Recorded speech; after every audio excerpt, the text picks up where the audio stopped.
Welcome back. Got a story, another segment from the ongoing series Death by a Thousand Cuts. We have, as you can see on the screen there, flame retardant chemicals can cause serious health risks and they only slow fire by a few seconds. So this one would fall under the health and safety guise that's typically used by this strange control system. We want to make sure we protect you as the smokescreen if they ever have to answer for this, which they most likely won't in most cases. But let this ruse go out and poison the public for as long as possible, and then we'll talk about, or maybe we'll ban it, but then we'll bring in its insidious cousin as its replacement. Can't make this shit up. So this is a quick article. It starts off here about home fires, people's worst nightmares, but chemicals created decades ago to protect people's homes from out of control flames, because I'm sure they're so concerned about that, opened our front doors to a new menace.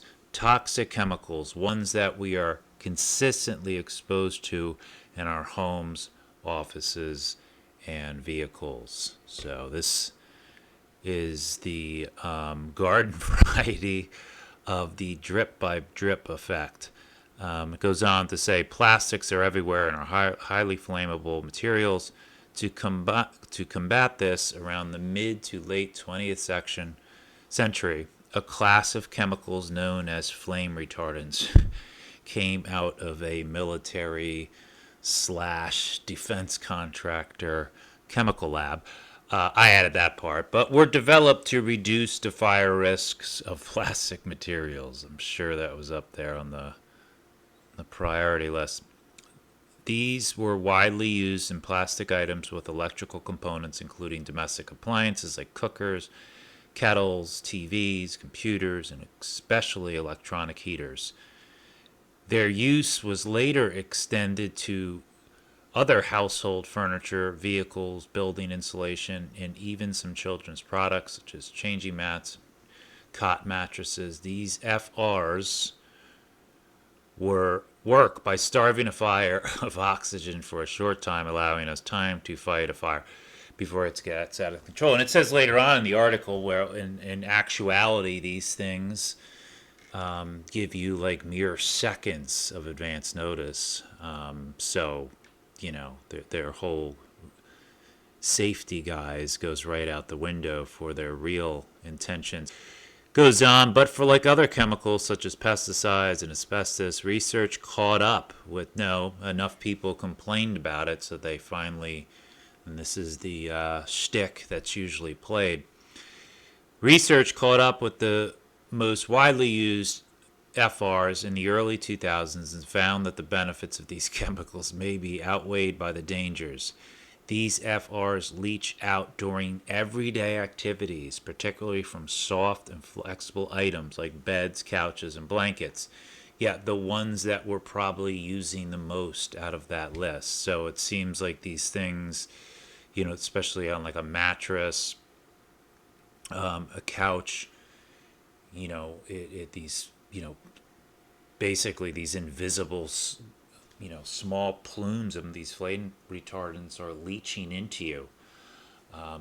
And, they can't be too drastic about it, so they have to do it in this kind of really, small drip by drip effect, because they don't want, the average fat American sitting on his couch that he just brought home from IKEA to pass out as soon as he sits on it, because there's too much of this stuff. So that's how much this stuff is weaponized. Like, they have to get just the right amount to continuously poison us without making it too obvious, like a family sitting down in a new couch and immediately passing out. That might raise suspicions, but even that probably wouldn't.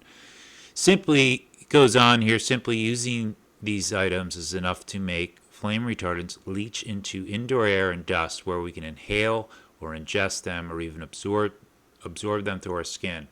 Research has shown these chemicals have hazardous properties when enough is absorbed into our bodies. For example, they have been known to cause cancer, and the old faithful that it always comes back to, one of their quote unquote endocrine disruptors, the fancy name that they put for basically destroying our testosterone levels in both men and women. They're not fans of the old hormones in the human body, and this could lead to infertility.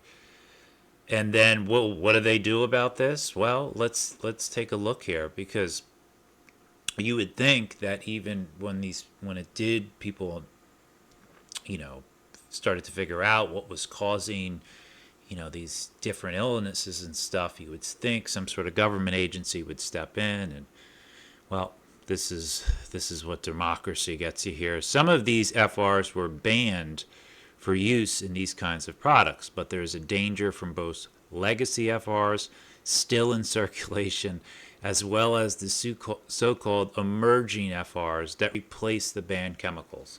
So just think about that sentence there and how utterly fucking absurd that is. So, okay, we're going to get rid of these. There might still be some legacy ones. Well, if these things have been poisoning us for, 30, 40 years in all of these household products, and it also comes out that they actually only save you a few seconds if you had some massive house fire, well, wouldn't the logical thing to do would just be to, yeah, this was a bad idea and get rid of them? No, they have to replace them with something new, fresh out of the lab, and these are emerging flame retardants that replace the ban. I mean, this is so absurd. New FRs with slightly different properties to banned ones are being introduced all the time. I'm sure they are. This is because, in many cases, regulations in the UK and Ireland require furniture products to meet 5 retardancy standards. The cheapest way is by using additive FRs, whatever the fuck that means. One research project by the university showed these chemicals still widely present in consumer goods. The research found restricted FRs in roughly half of the household furniture items we analyzed. There were also prominently found in household electronics and building insulation foams. When these items are recycled, we would hope these banned harmful chemicals are removed from circulation. However, these chemicals are very difficult to remove from waste, and yeah, I'm sure they are. And goes on about, it shows up in recycled materials as well.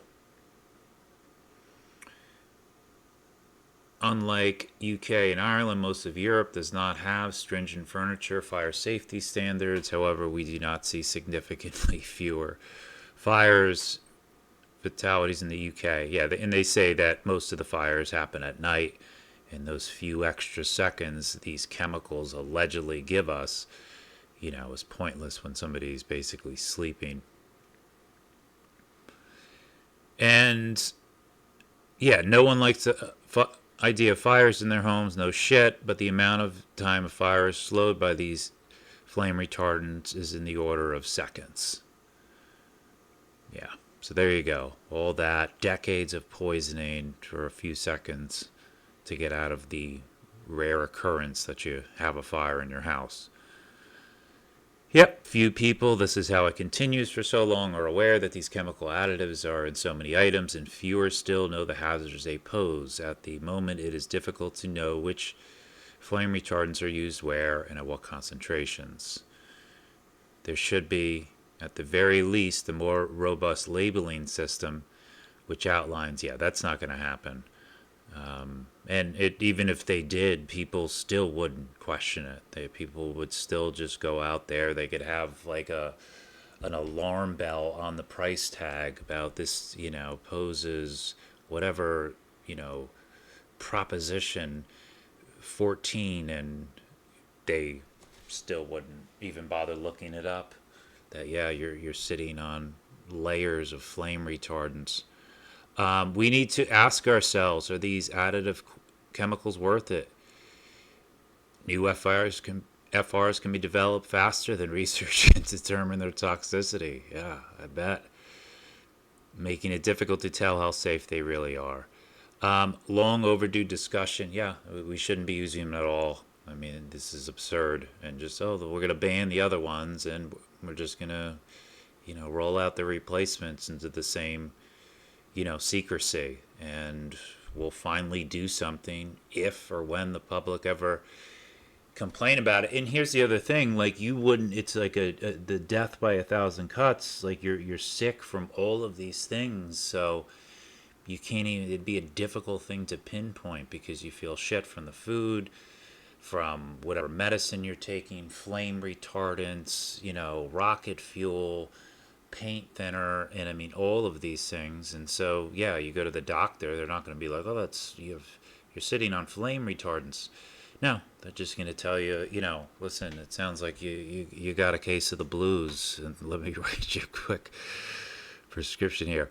But it is interesting. You see a lot of this stuff also with the mentions in the article how the softer items, right? The couches, the blankets, the mattresses, seem to release the most. And probably number one on their attack list was, right where released the most, where we're sitting and laying on, right? So gonna right in line with those reproductive organs that they seem to hate so much. But anyway, stay away from flame retardants if you can. Just you might be better off just sleeping on your wood floor and get rid of everything. Because they're pretty much in everything we have in our house. I mean, if you really think about it. But, yep. Thanks for listening.